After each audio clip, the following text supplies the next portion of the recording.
기도가 없는 종교는 없습니다. 이제 우리나라에도 무슬림들이 좀 외국인으로 들어와서 여기저기 살고 있는데, 오늘 무슬림들은 하루에 몇 번 기도하는지 아십니까? 5번 정해진 기도 시간이 있죠. 뿐만 아니라 유대인들은 뭐 아시는 것처럼 하루에 3번씩 기도하고, 우리 불자들도 열심히 있는 분들은 새벽 예불도 드리고요. 또 저희처럼 수능 기도회도 있고 입시 기도 법회도 있는 거 아시죠? 그러니까 기도가 없는 종교는 없는데, 이 기도라고 하는 것은 종교를 지탱하는 아주 중요한 힘입니다. 또 버팀목이 되는데, 종교들마다 이 기도의 개념, 기도의 이제 목적이 사뭇 다르죠. 만약에 기도를 통해서 무엇인가 이제 해탈을 구한다면 그야말로 그건 해탈의 종교고, 이 땅의 복만을 구한다면 그것은 기복적인 종교라고 말할 수 있습니다. 그래서 어떤 분이 어느 종교를 다니든지 간에 어떤 기도를 하느냐, 어떤 내용으로 기도하느냐를 잘 들여다보면 그 종교가 어떤 종교인지 알 수 있고, 또 그분이 어떤 기도를 주로 하는지를 보면 그 사람의 영적인 수준을 알 수 있는 거죠. 그런 면에서 보면 우리 예수 믿는 저와 여러분들이 어떤 내용을 갖고 기도하느냐, 이게 굉장히 중요합니다. 왜냐하면 우리의 기도가 우리 기독교의 수준을 결정하기 때문에 그렇습니다. 만약에 우리가 예수 믿으면서, 물론 필요한 기도 제목이기도 하지만 우리의 기도의 모든 내용들이 이 땅에 있는 복만을 구한다면 세상 사람들은 우리를 보면서 기독교는 기복 종교구나, 이렇게 단정을 하게 될 것입니다.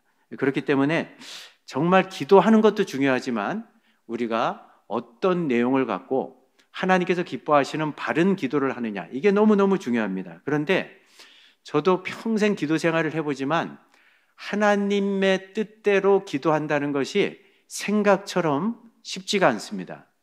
우리 팀켈러 목사님이 기도라는 책에서 이렇게 얘기하는 대목이 있습니다. 인생의 후반전에 들어서서야 성경적인 기도가 무엇인지 제대로 정립할 수 있게 됐다. 그러면서 그 상황을 이렇게 말씀하시죠. 이제 가정적으로 아내가 크론병으로 씨름하게 되고 본인도 갑상선암으로 투병을 하게 되면서 이전에 해왔던 기도 방식과는 조금 다른 방식으로 기도를 해야 되는 그런 상황이 펼쳐졌을 때 오랜 씨름에 걸쳐서 이런 이제 기도 생활을 다시 한번 이제 붙잡고 또 씨름하는 가운데 성경적인 기도가 어떤 기도인지를 50대 정도 들어서서야 처음으로 정립하게 됐다고 말씀하시는 그런 부분이 나옵니다.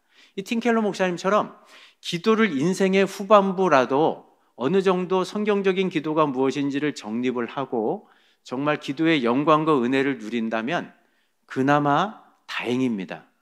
왜냐하면 대다수의 많은 분들이, 저도 목회 현장에서 많은 분들을 지켜보니까 기도해야 된다는 건 아는데 무엇이 성경적인 기도고 무엇이 하나님이 기뻐하시는 기도인지에 대해서 사실은 정확하게 정립이 안 돼 있는 분들이 참 많이 있다는 사실을 제가 보게 됩니다.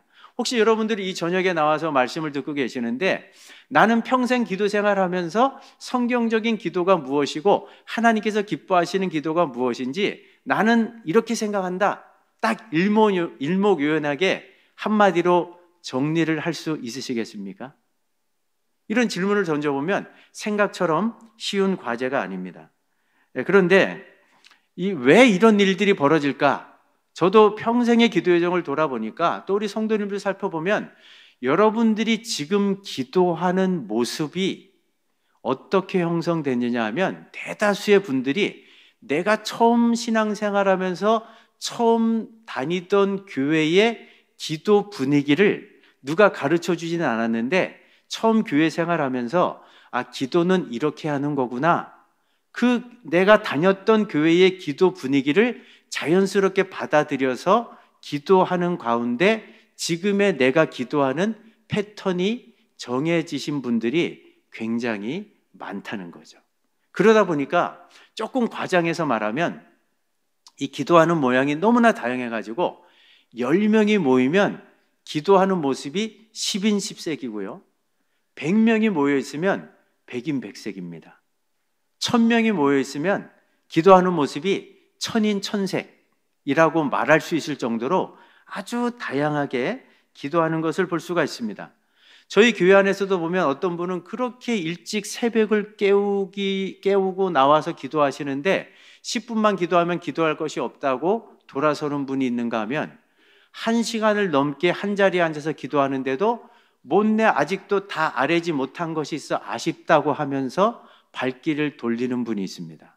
또 어떤 분은 기도하기 시작하면 주야장천 처음부터 끝까지 소리를 내가지고 말이 끊어지지 않고 계속해서 부르짖어 기도하는 분이 있는가 하면 한 자리에 앉아서 기도가 끝날 때까지 입 밖으로는 한마디도 내지 않고 마음속으로 아주 조용하게 묵상하면서 침묵하면서 기도하시는 분들이 있습니다. 여기 계신 분들도 아마 기도하는 모습이 각양각색이실 텐데 물론 기도하는 방식은 성경에도 뭐 강청기도도 나오고 철야기도도 나오고 금식기도도 나오고 또 묵상기도 나오고 다양한 방법이 나오는데 정답은 없습니다. 그런데 중요한 것은 내가 어떤 내용으로 무엇을 기도하느냐, 이것이 우리들에게 굉장히 중요하다는 것을 우리가 기억할 필요가 있습니다. 예수님께서도 우리에게 말씀하셨죠. 너희들이 먼저 그의 나라와 의를 구하라. 그리하면 너희들의 삶의 모든 필요들은 내가 알아서 채워주겠다. 그리고 또 예수님이 또 말씀하십니다.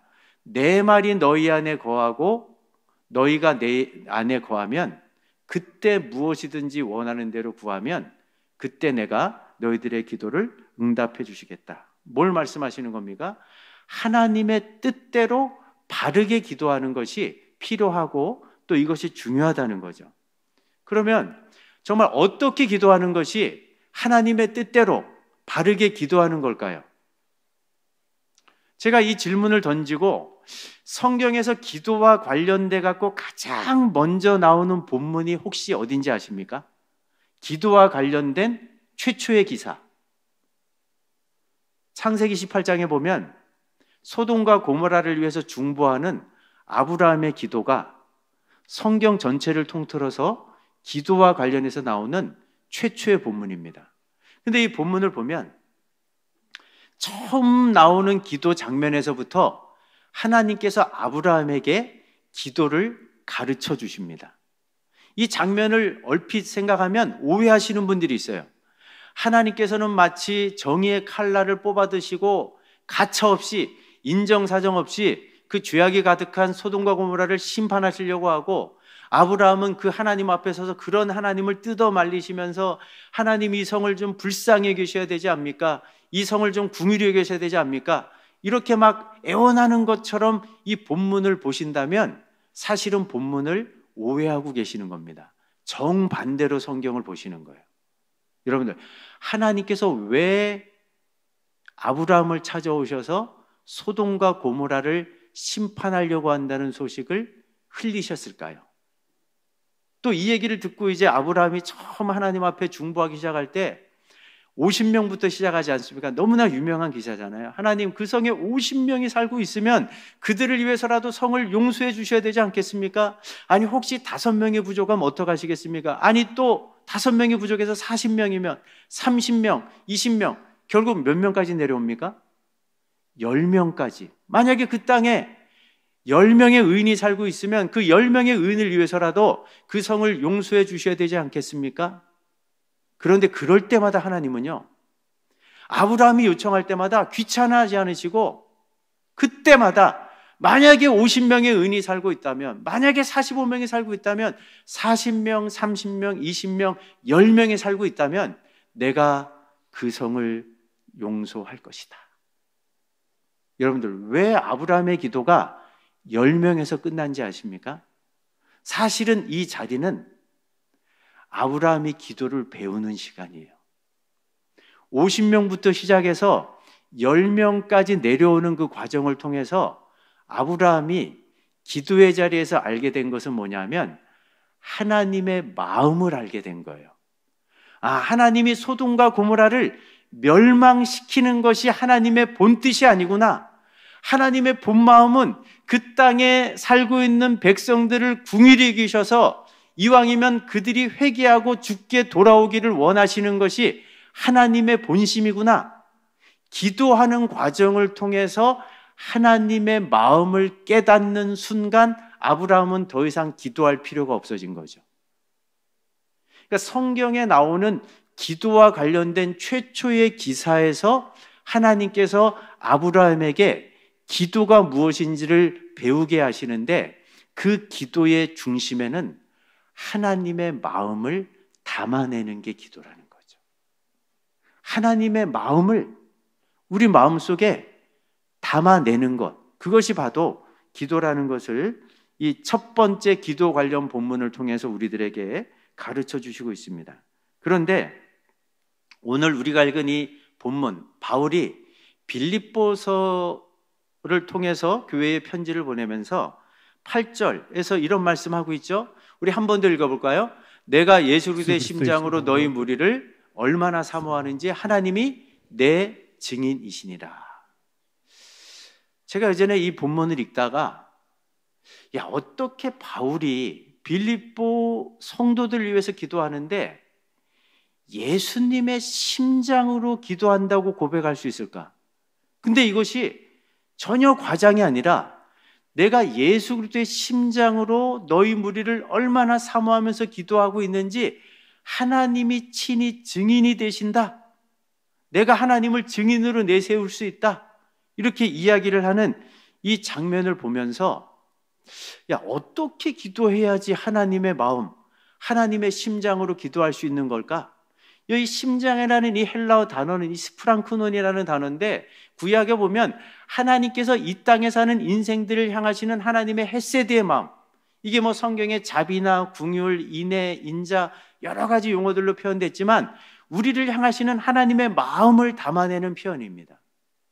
그런데 바울이 그 빌립보 교회 성도들을 위해서 기도할 때 한 사람 한 사람을 위해서 자기 생각과 자기 마음대로 기도하지 않고 예수님의 심장으로, 하나님의 마음으로 한 사람 한 사람을 품고 기도했다고 이 고백하는 이 장면을 보면서 예수님의 심장으로 기도하는 것은 어떤 기도일까? 제가 좀 궁금해한 적이 있었는데, 우리 신앙의 여정 속에서, 제 목회 여정 속에서 하나님께서 이 기도와 관련된 아주 중요한 일평생 잊지 못할 신앙의 기념비적인 사건을 가끔씩 만드시는 경우가 있는데, 제가 이 1장 8절의 말씀을 제가 온몸으로 한번 체험해 본 적이 있습니다. 제가 전임 사역을 하면서 제가 맡은 교구에 어느 세 가족이 이제 등록을 했습니다. 그래서 가정을 신방해가지고 이제 살아왔던 삶의 얘기를 듣다 보니까 이분이 정말 남편은 엘리트입니다. 아주 지명도도 있는 분이에요. 그런데 이분이 의처증이 있어요, 남편이. 그러니까 10수년 동안 아주 남모르게 구타도 당하고 아주 참 괴롭힘을 많이 당하면서 결혼 생활을 유지하다가 더 이상 내가 이 남편 밑에 있다가는 내 몸이 성하지 못하겠구나. 그래서 남편 모르게 도망와서 제가 섬기던 교회에, 그 동네에 집을 하나 얻어갖고 전혀 교회 다녀본 적이 없는데 교회 등록하신 거예요. 그러니까 제가 그 이 얘기를 듣고 나서 새벽에 이제 기도하기 시작하니까 인간적으로도 너무 불쌍하더라고요. 너무 안타까운 상황이더라고요. 그래서 기도를 쭉 하는 어느 날 예수님께서 그 주변에 그 딱한 사정을 놓고 그분을 위해서 기도해 줄 분이 하나도 없는데, 그런 안타까운 상황 가운데 놓여 있는 그 세 가족을 향하시는 예수님의 마음이 마치 제 심장으로 이식이 된 것처럼 어느 날 기도하는데 딱 예수님의 마음이 이식이 돼서 들어온 거예요.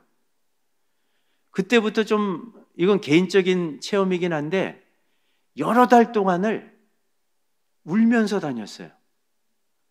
그분에 대한 그 주님의 마음이 떠나질 않는 거예요. 그러니까 무시로 성령 안에서 성령 하나님께서 계속해서 그분을 위해 중보하게 하시면서 그렇게 기도하게 하시던 끝에 생각지 못한 반전을 통해서 은혜의 간증을 주시더라고요. 너무나 이 기도와 관련된 이 기념비적인 사건을 제가 경험하면서 내가 목회를 하면서 많은 성도들로부터 기도 제목을 듣게 되는데 그럴 때 어떤 마음을 갖고 기도해야 되는지 참 오랜 시간에 있었던 경험인데 저에게는 너무나 뚜렷한 체험이고 너무나 선명한 체험이기 때문에 이 기도와 관련해서는 저에게는 신앙의 기념비적인 이정표로 딱 세워져 있는 겁니다. 그러니까 저도 목회자지만 성도들의 많은 기도 제목 받고 기도하다 보면 어떤 때는 의무감 때문에, 어떤 때는 책임감 때문에, 그러다 보면 뭐 기도가 들쑥날쑥할 때도 있는데 항상 저는 그때 하나님께서 너무나 선명하게 세워주신 그 이정표를 다시 한번 되짚어 보면서 내가 정말 진심으로 중보기도를 하고 있는가? 내가 진짜 마음을 다해서 예수님의 마음을 느끼면서 그분을 품고 그분을 위해서 기도하고 있는가? 이런 부분들을 예수님께서 저도 기도를 배우게 하시더라고요.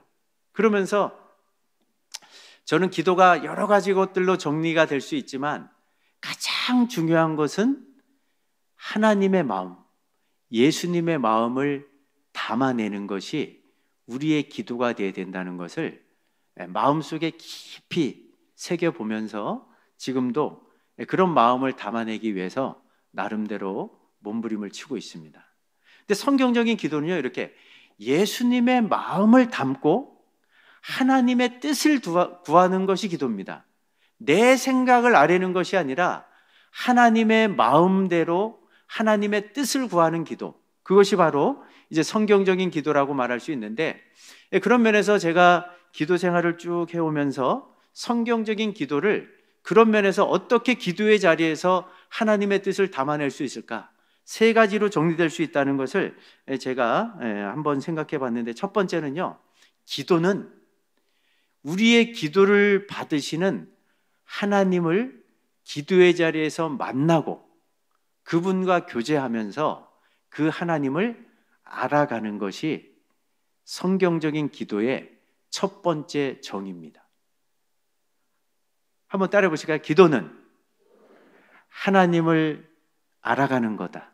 하나님을 알아가는 거다. 요한일서 1장 3절 말씀도 같이 한번 읽어보실까요? 우리가 보고 들은 바를 너희에게도 전함은 너희로 우리와 사귐이 있게 하려 함이니 우리의 사귐은 아버지와 그의 아들 예수와 더불어 누림이라. 우리 기도의 첫 번째 방향은 하나님께 향해져야 됩니다. 그래서 우리의 기도를 들으시는 하나님이 어떤 분인지를 알아가는 것, 기도의 자리에서 그분을 만나고 사귐을 통해서 그분을 더 깊이 알아가는 것, 이것이 기도의 아주 중요한 첫 번째 방향이 되어야 된다는 거죠. 그래서 여러분들, 바울이 에베소 교회에 편지를 보내면서 에베소 성도들을 위한 첫 번째 기도 제목을 이렇게 올려드리는 것을 볼 수 있습니다. 에베소서 1장 17절도 한번 읽어보실까요?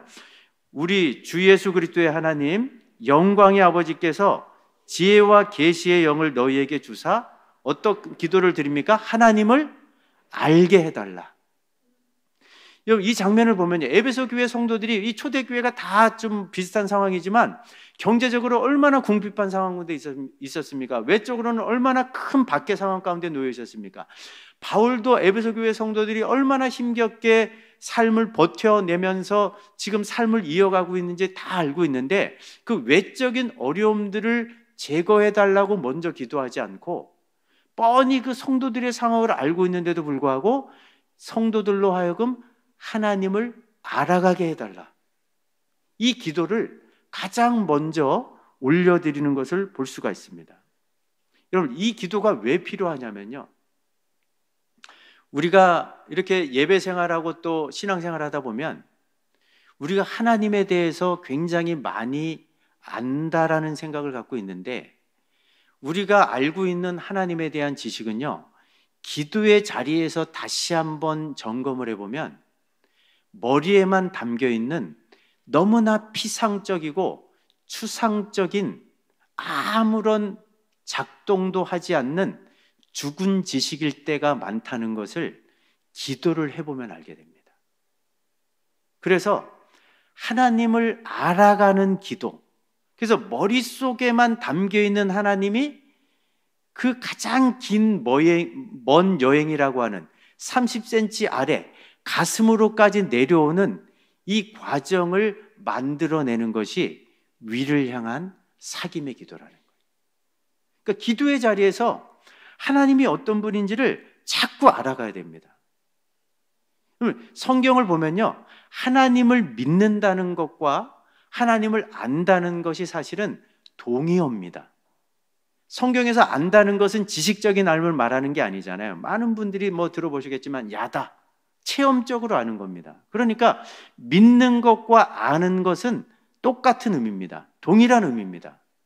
여러분들이 만약에 어떤 분이 치명적인 어떤 암에 걸려서 이제 여러 병원을 수소문하다가 내가 걸린 암의 최고의 권위가 있는 그 의사를 찾아가서 그분의 진단, 또 그분께 내 몸을 맡긴다, 내 모든 치료 일정을 맡긴다, 그게 믿는다는 거잖아요. 그분에게 맡긴다는 것은요, 모든 치료 방법과 수술과 또 그 이후에 치료의 과정들을 전적으로 신뢰한다는 거예요.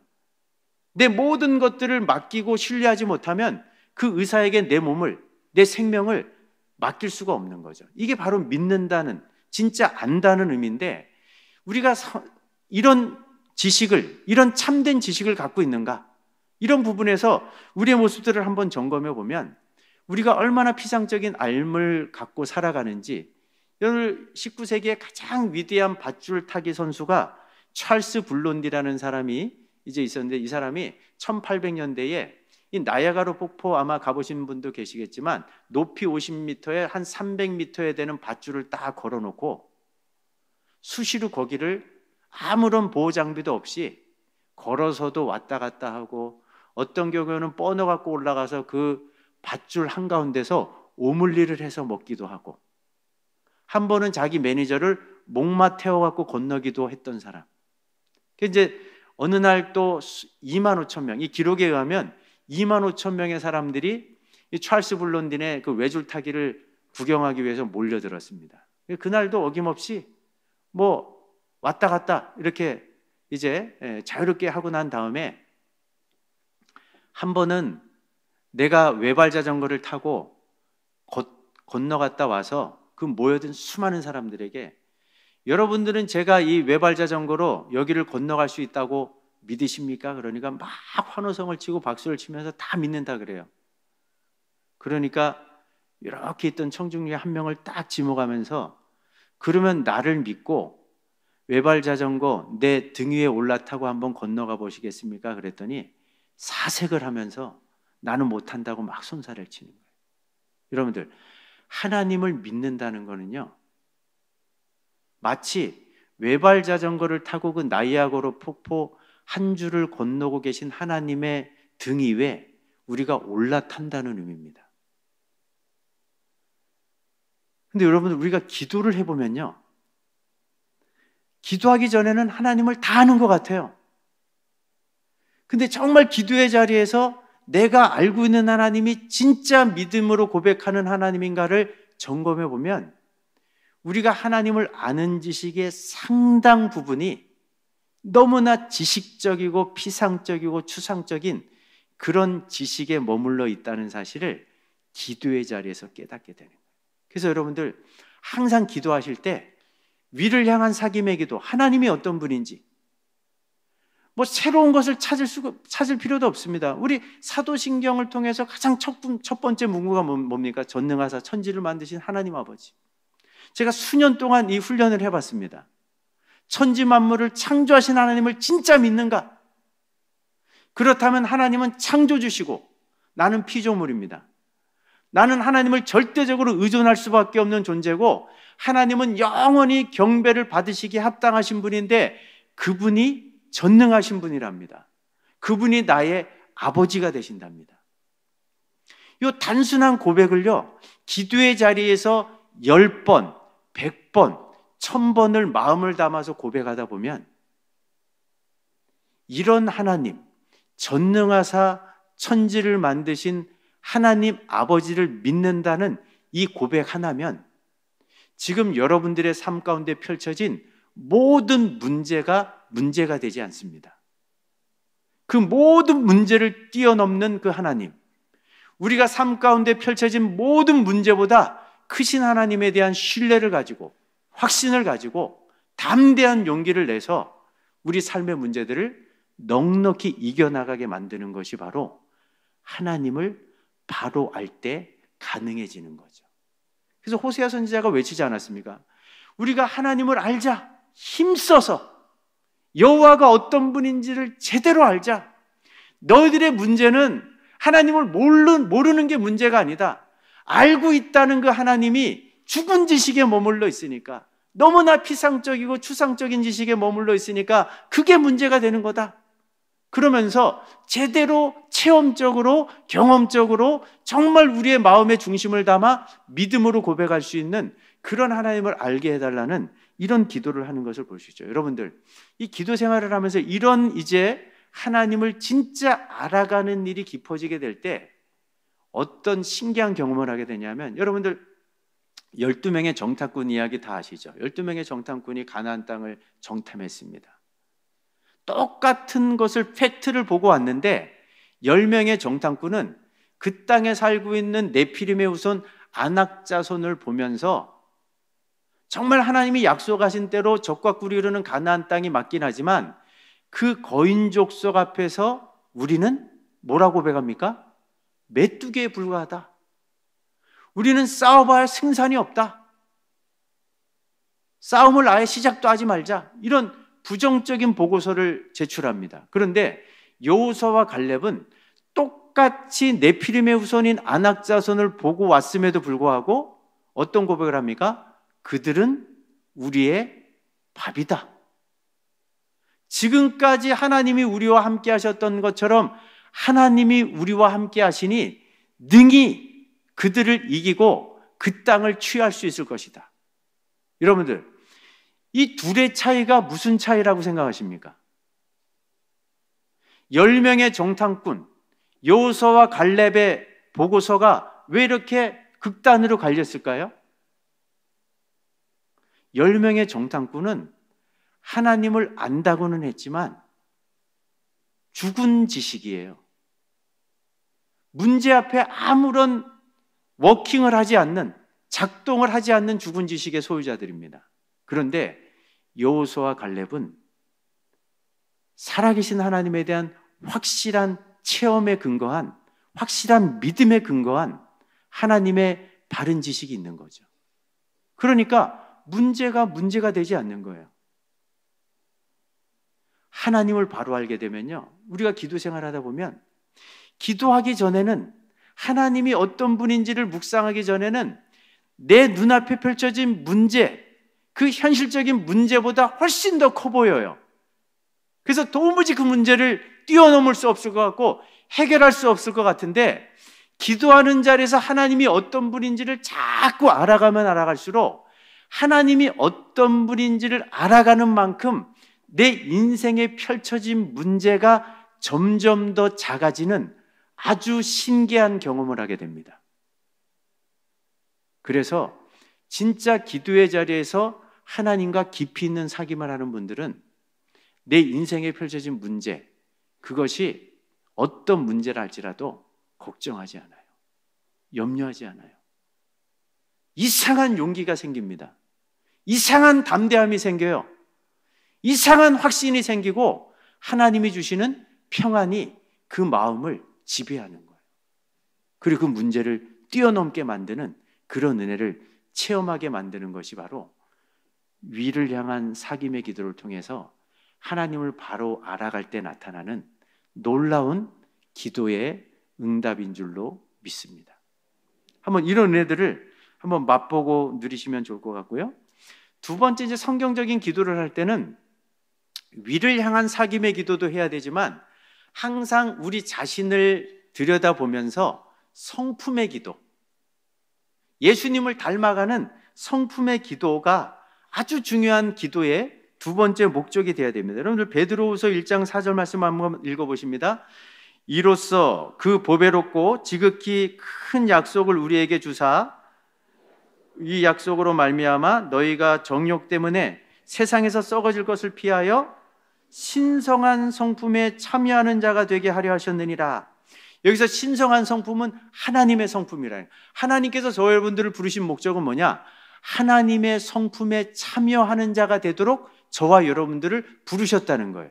이게 부르심의 목적이라면 우리 기도의 아주 중요한 목적도 하나님의 성품을 닮아가는 이 기도를 드려야 되겠죠.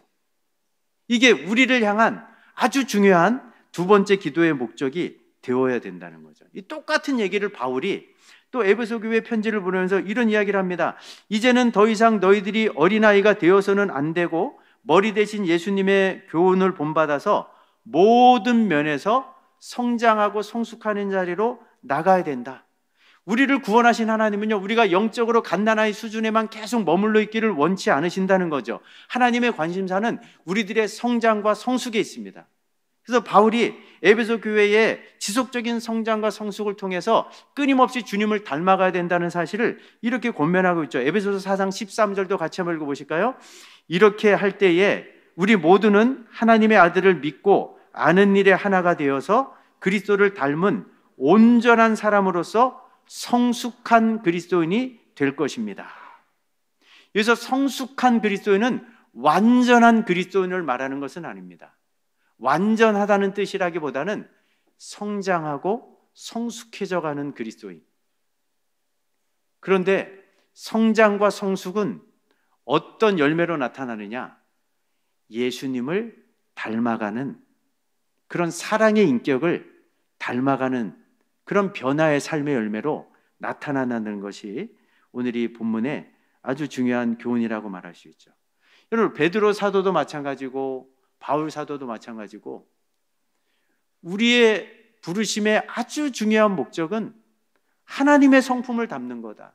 예수님의 성품을 담는 거다. 여러분들, 하나님과 예수님의 성품의 가장 그 중요한 부분은 사랑의 성품입니다. 하나님께서 저와 여러분들을 구원하신 목적은 뭐냐?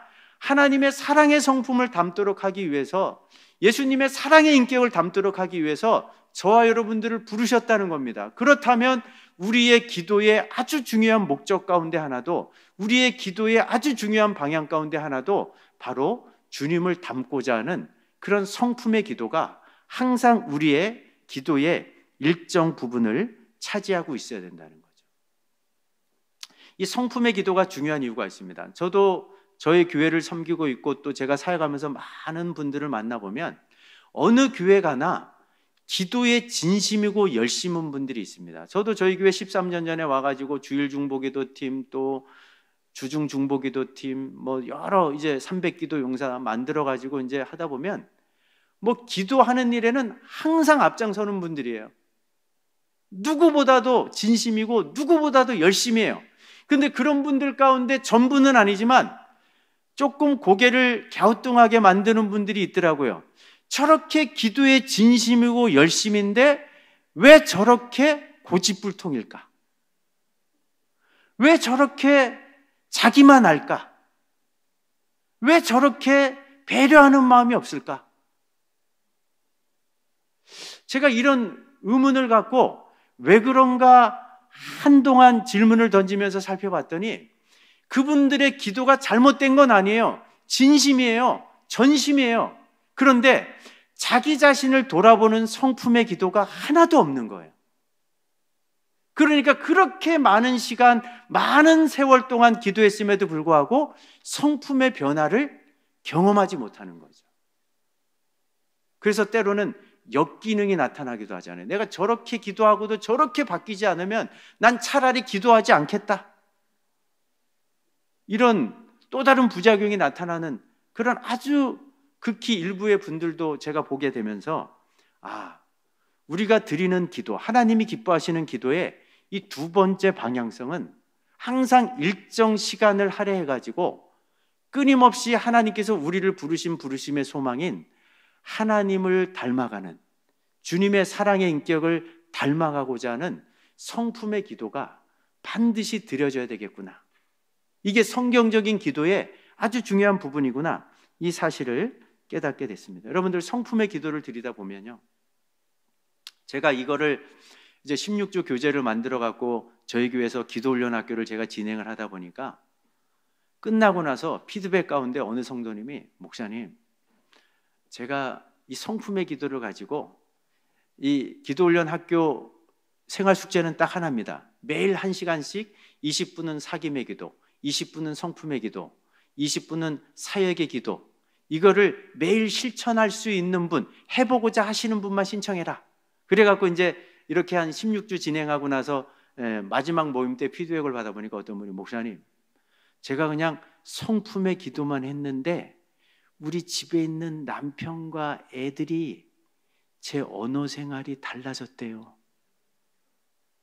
그러면서 막 본인 스스로가 놀라워하면서 이런 간증들을 하시는 것을 보면서, 야, 그렇구나. 우리가 기도하지 않아서 그렇지. 우리의 부족함을 아뢰고 우리의 모난 부분, 우리의 다스리지 못하는 때로는 기질도 있잖아요. 여전히 깨어지지 않는 부분도 있지 않습니까?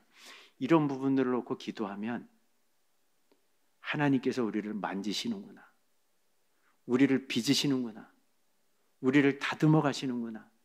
그래서 그게 뭐 당장의 가시적인 성과는 없더라도 이런 성품의 기도가 한 해, 두 해 차곡차곡 쌓이다 보면 점점 더 주님을 닮아가는 사랑의 인격을 우리도 소유하게 되는구나, 이런 확신을, 또 이런 사모함이 마음속에 생기더라고요. 여러분들 성경을 보십시오. 야복나루트에서 야곱의 그날 밤의 기도는요, 인생이 바뀐 기도 아닙니까? 야곱이 이스라엘이 됐잖아요. 자기 자신만을 위해 살던 야곱이 드디어 모든 사람들을 끌어안고 품을 수 있는, 이스라엘에 걸맞는 그런 신앙의 인격과 인품을 가진 사람으로 변화되는 그 시발점이 야복 나루토의 기도에서부터 출발한 것 아닙니까? 신약에 보면요, 여러분 제자 가운데 세베대의 아들들, 예수님께서 딱 첫인상이 얼마나 강렬하셨으면 보아너게라는 이름을 붙여주셨잖아요. 야, 너네 성격이 불같구나, 아주 다혈질이구나, 그래서 우리의 아들, 그런 별명을 지어주셨고, 그게 선입견이 아니었다는 것이 증명이 되잖아요. 뭐 사마리아 사람들이 자기를 영접하지 않으니까 막 화를 주체하지 못해가지고, 예수님 지금 당장 하늘로부터 불을 내려서 이 성에 살고 있는 사람을 싹 쓸어버리고 불태워버리시면 어떻겠습니까? 성질이 다 드러나잖아요. 이랬던 요한이요, 예수님과의 만남을 통해서 십자가 사건을 목격하면서 나중에 요한 서신을 보면 이미 교회사도 내려오지만 그 노년의 사도 요한에게 따라다니는 수식구가 뭡니까? 사랑의 대사도 요한. 기도는 사람 바뀌는 게 진짜 어렵다고 하잖아요. 사람 바뀌는 거는 불가능하다고 자포자기하는 성도들도 있는데 그렇지 않습니다. 하나님은 그 어렵다고 하는 우리를 바꾸시는 충분한 능력이 있으십니다. 우리가 정말 마음을 담아서 성품의 기도를 하면서 우리 자신들을 성찰하고 내 부족한 부분들을 아뢰고 도움을 구하고 은혜를 구하면 하나님께서 저와 여러분들을 날마다 빚어가시면서 예수님의 사랑의 인격을 닮아가게 하실 줄로 믿습니다. 이런 은혜들을 좀 누리시면 좋을 것 같고요. 또 이제 마지막 세 번째 기도는, 예수님께서 주기도문을 통해서 주신 기도는 하나님 나라를 구하는 기도입니다. 밖을 향해서. 사역의 기도는요, 기도의 골방에서 세계 민족과 열방을 품고 기도의 자리에서 하나님의 나라 사역에 동참하는 거죠. 예수님께서 산상순을 통해서 분명히 말씀하시죠. 마태복음 6장 33절 한번 읽어보실까요? 그런즉 너희는 먼저 그의 나라와 그의 의를 구하라. 그리하면 이 모든 것을 너희에게 더하시리라. 하나님께서 예수님을 통해 말씀하시는 거죠. 먼저 그의 나라와 의를 구하라. 그러면 너희들의 삶의 필요들은 알아서 내가 책임져 주겠다. 근데 이런 기도를 드리려면요, 두 가지 분명한 확신이 있어야 됩니다. 우리의 기도를 들으시는 하나님 아버지가 내 형편을, 내 필요를 내가 알고 있는 것보다 훨씬 더 잘 알고 계신다. 그 다음에 두 번째는 내가 먼저 그의 나라와 의를 구하다 보면 하나님의 때가 되었을 때에 내가 비록 생각하는 때와 그 시기가 좀 맞지 않을 수는 있어도 하나님이 생각하시는 가장 좋은 때에 내가 기도했던 것보다, 내가 생각했던 것보다 더 좋은 것, 아니 가장 좋은 것을 주시는 분이 우리 하나님이시다. 이 두 가지 믿음이 있을 때 먼저 그의 나라와 의를 구하는 기도의 자리로 나갈 수 있습니다. 주님 말씀하시잖아요. 자꾸 우리가 의심하니까 야, 너희들이 악한 부모라고 해도 자식에게만큼은 좋은 것으로 줄 줄 알거든. 하물며 하늘에 계신 아버지께서 구하는 자에게 좋은 것, 가장 좋은 것을 너희들에게 주시지 않겠느냐? 세상 사람들처럼 무엇을 먹을까 마실까 입을까 염려하지 말라, 걱정하지 말라. 하늘 아버지는 너희들이 지금 무엇이 있어야 되는지 이미 알고 계신다. 또 알고 계실 뿐만 아니라 때가 되면 그 아버지 하나님께서 이 땅에 살고 있는 자녀들의 필요들을 확실하게 책임져 주실 수 있으니까 이 믿음을 갖고 먼저 그의 나라와 의를 구하는 자리로 나가라. 이것이 응답받는 기도의 첩경입니다. 응답받는 기도의 아주 중요한 비결이라는 거죠. 그래서 여러분들 아프리카의 선교사였고 또 위대한 설교자였던 이 앤드류 머레이가 이 기도학교라는 책에서 기도를 한마디로 이렇게 정의했습니다. 하나님의 마음으로 하나님의 나라를 구하는 것이 바로 기도다. 그러면서 우리에게 이런 기도의 자리에 초대하면서 이렇게 외치는 부분이 있습니다. 예수 믿는 자들이여, 그대는 예수님의 일을 하기 위해, 아니 예수님보다 더 큰 일을 하기 위해 우리를 부르셨다. 예수님은 기도하는 당신을 통해 하나님 나라의 위대한 일을 성취해 가신다. 주님은 내 이름으로 무엇이든지 내게 구하면 내가 시행할 것이라고 약속해 주셨다. 주님의 이 약속을 기억하고 하나님 나라의 위대한 일에 헌신하라. 주님은 기도의 자리에서 하나님 나라의 큰 일을 믿음으로 담대히 구하는 당신의 자녀들을 통해 이 세상을 정복해 나가신다. 기도의 자리에서 하나님 나라를 구하라는 거예요. 하나님의 일을 꿈꾸라는 겁니다. 그러면 예수님이 말씀하신 대로 예수님이 행하신 일보다 더 큰 역사를 만들어낼 수 있다는 겁니다. 하나님의 나라를 구하는 성도들의 그 기도를 통해서 하나님이 오늘도 일하시고 역사하신다는 거예요. 믿으십니까? 우리가 이 땅을 사는 목적이 무엇인지를 모르면 인생을 방황할 수밖에 없습니다. 여러분, 길고 방황하는 인생들의 모습은 너무나 다양하죠. 노아 시대 사람들은 그저 인생의 목적을 먹고 마시고 즐기는 데만 두고 거기에 모든 것들을 쏟아부었습니다. 소돔과 고모라의 백성들, 그 살고 있는 그 도성 안에는요, 온갖 종류의 쾌락과 향락과 성적인 일탈과 동성애, 그런 어떤 요소들이 아주 무분별하게 널려져 있었죠. 이것이 그들의 삶의 아주 중요한 목적이었습니다. 또 사복음서에 보면 어리석은 부자는요, 그저 평생을 살면서 돈 벌고 집 지고 땅 사고 저축하고 재산 늘리고 인생 즐기고 철저하게 노후 대책 세워놓고 이제는 아무런 걱정 없이 내 창고에 이제 그득그득 재산들을 다 곡식들을 쟁겨놨으니까 이제는 좀 마음껏 누리고 즐기자, 이런 것이 어리석은 부자의 인생 철학이었습니다. 또 예수님께서 그 시대를 한탄하시면서 이렇게 장터와 비유를 통해서 말씀하시죠. 피리를 불어도 춤추지 않고 곡을 해도 울지 않는다. 이 무슨 시대를 반영하는 겁니까? 오로지 자기 일에만 빠져가지고 다른 사람 일에 대해서 관심 자체가 없는 거예요. 공감할 줄 모르는 겁니다. 무관심으로 일관하는 세상, 무반응, 무감정인 세상. 그런데 우리 21세기 저와 여러분들이 살아가는 이 세상은요, 이런 모든 것들을 다 하나로 모아둔 그런 세상 속에 지금 살고 있습니다. 인생의 목적이 뭐 돈 버는 것에 있고, 인생을 즐기는 게 있고, 즐기는 데 있고, 뿐만 아니라 이제는 내 가족밖에 몰라요. 나밖에 모릅니다. 다른 사람에 대한 배려도 없습니다. 공감하는 능력도 너무나 현저하게 떨어지고 있습니다. 그렇게 살아가는 것이 과연 인생의 목적인가? 성경은 절대 그렇게 말하지 않습니다. 하나님께서는 천지 만물을 창조하시면서 아담을 에덴 동산에 두시면서도 분명한 미션, 사명을 주셨습니다. 생육하고 번성하라, 땅에 충만하라, 땅을 정복하고 땅을 다스려라. 이건 하나님 나라를 이 땅에 성취하는 그 사명의 자리로 나가라는 아주 중요한 미션 아닙니까? 바울도 에베소 교회에 편지를 보내면서 하나님께서 너희들을 구원하신 이유가 무엇이냐? 이렇게 이야기합니다. 우리는 그의 만드신 바라 그리스도 예수 안에서 선한 일을 위해 지으심을 받은 자니 이 일은 하나님이 전에 예비하사 우리 가운데 그 가운데서 행하게 하려 하심이라. 여기서 선한 일이 무엇일까요? 하나님 기뻐하시는 영혼을 구원하고 어려운 이웃을 주의 사랑으로 섬기는 그것들을 통해서 하나님의 나라가 속히 이 땅에 임하는 이 일들을 위해서 저와 여러분들이 부름받았다는 것 아닙니까? 고린도 교회를 편지를 보내면서는 직접적으로도 이렇게 표현하기도 하죠. 너희들은 값으로 산 것이 되었으니 그런즉 너희 몸으로 하나님께 영광을 돌려라. 로마 교회 편지를 보내면서 똑같은 얘기를 하지 않습니까?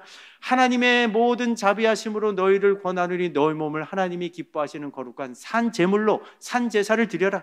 이렇게 예배 생활도 중요하지만 이제는 생활 자체가 하나님이 기뻐 받으시는 예배가 되는 그 자리로까지 나가야 된다. 그런 것들을 통해서 하나님을 영화롭게 하는 삶, 하나님의 영광을 드러내는 삶, 하나님의 나라가 이 땅에 임하는 그런 삶을 살아야 된다는 것이 분명한 하나님의 부르심이죠. 우리가 이 기도의 자리에서 바로 밖을 향한 사역의 기도, 주님이 가르쳐 주신 이 주기도문을 통해서 기도의 골방에서 때로는 세계와 민족과 열방을 품고 저 우크라이나 전쟁 중에 죽어가는 수많은 사람들, 또 이스라엘과 하마스 간의 전쟁 속에서 또 무고한 인명피해들이 많이 나타나고 있지 않습니까? 또 올 한 해만 보더라도 수많은 강진으로 인해서 삶의 기반을 잃어버린 시리와 절망에 빠져 있는 수많은 사람들, 또 거국적으로 그렇게 세계를 위해서도 기도하지만 당장 내 주변의 이웃들, 또 우리 교회의 연약한 지체들, 또 영적으로 힘들어하는 분들, 경제적으로 궁핍한 분들, 또 가정적인 어려움이 있는 분들, 또 자녀 문제로 고민하는 분들, 육신의 질병과 고통 가운데 있는 분들, 이런 분들을 품고 이 기도의 골방에서 하나님 나라를 꿈꾸면서 가까이 있는 우리 교우들, 또 이웃들, 또 예수님을 모르고 있는 지인들, 또 이 나라를 품고 이 민족을 품고 이렇게 기도하는 자리로 나갈 때 하나님께서 먼저 그의 나라와 의를 구하는 그런 분들의 기도를 통해서 우리의 삶의 필요들은 알아서 덤으로 확실하게 채워주시는 줄로 믿으시기 바랍니다. 말씀을 한번 정리해 보겠습니다. 각자의 기도하는 모습은 여전히 이게 기질과도 맞물려 있기 때문에 또 내가 오랜 세월 동안 지금의 기도 습관으로 굳어졌기 때문에 다를 수는 있습니다. 그러나 하나님께서 기뻐하시는 아주 중요한 기도의 이 세 가지 방향은 모두에게 공통 분모가 되어야 됩니다. 하나님이 기뻐하시는 성경적인 기도는요, 하나님의 마음으로 위에 계신 하나님을 더 많이 알아가는 겁니다. 기도의 자리에서. 그래서 우리의 지식이 죽은 지식이 아니라 머리에만 담겨있는 추상적이고 피상적인 지식이 아니라 살아 역사하는 믿음이 될 때까지 기도해야 되는 줄로 믿습니다. 두 번째는요, 안을 향한 성품의 기도를 통해서 하나님이 우리를 구원하시고 부르신 아주 중요한 뜻이잖아요. 신의 성품, 하나님의 성품에 참여하는 것, 예수님의 사랑의 인격을 닮아가는 것, 그 과정을 통해서 성령의 9가지 열매, 이게 인격의 열매지 않습니까? 이 열매를 주님께 올려드릴 수 있는 그런 은혜가 있기를 주의 이름으로 축복합니다. 마지막 세 번째는요, 밖을 향한 사역의 기도를 통해서 기도의 골방에서 얼마든지 세계 민족과 열방을 품을 수 있습니다. 얼마든지 많은 사람들을 품고 하나님 나라 사역에 동참할 수 있습니다. 기도의 골방에서 이렇게 많은 이제 사람들을 품고 기도하는 가운데 하나님의 손과 발이 돼서 먼저 그의 나라와 의를 구하는 자리로 나갈 때 하나님께서 우리 한 분 한 분의 삶의 필요들을 얼마나 힘있게 능력있게 채워주시는지를 생생하게 목도하고 증거할 수 있는 우리 모든 성도들 되시기를 간절히 주의 이름으로 축복합니다. 이 시간 한번 주신 말씀을 기억하면서 우리 한번 찬양하고 기도하는 자리로 나가면 좋겠습니다. 아버지 당신의 마음이 있는 곳에 같이 한번 찬양하고 기도하도록 하겠습니다.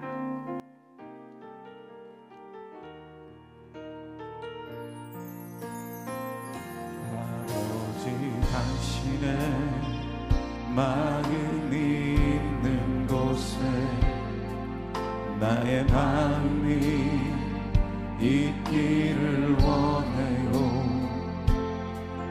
아버지 당신의 눈물이 고인 곳에 나의 눈물이 고이길 원해요. 아버지 당신이 바라보는 영혼에게 나의 두 눈이 향하길 원해요.